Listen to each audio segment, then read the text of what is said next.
Okay guys, so we've learned about hand positioning, we've learned about going up the scale, we've probably practiced going up the scale over and over, tried to join it up with a good hand change in the middle. So by now hopefully we're able to do this. Now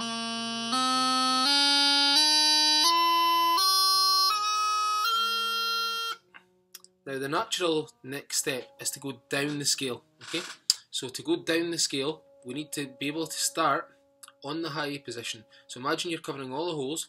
I want you to spring up with your pinky and these fingers. So you take those two off and your thumb off the back too, okay?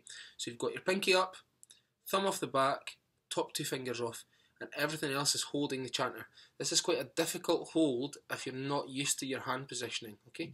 So just practice that a few times. Cover all the holes, then try and get your pinky off, and then these ones off, okay?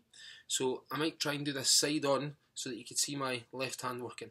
So when we go down the scale, I want to go high A. When you put your thumb on, I want you to push it on and go to high G, like that. F, E, then we're going to do a hand change but down the scale.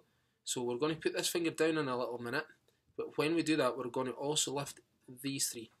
So that's us on D now. One finger down to C. Lots of people want to lift their pinky at this point, but try not to. Now we're going to go to B, and this is when you go and lift your finger. Lift your pinky to B, then low A, and then very easily at the end put your finger on low G.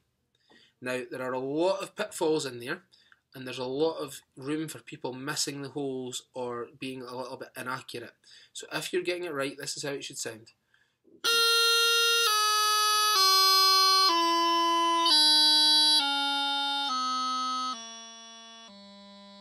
Okay, so when we go down the scale, a few things can go wrong. We can bend our fingers, we can take our fingers too high, we can miss the holes. So I'll just talk through a few of those. I've just put my thumb on, I've done the right move, but I've completely missed the back hole. So you need to be a little bit closer so that we can go and try and make sure that we hit that hole every time and be accurate, okay?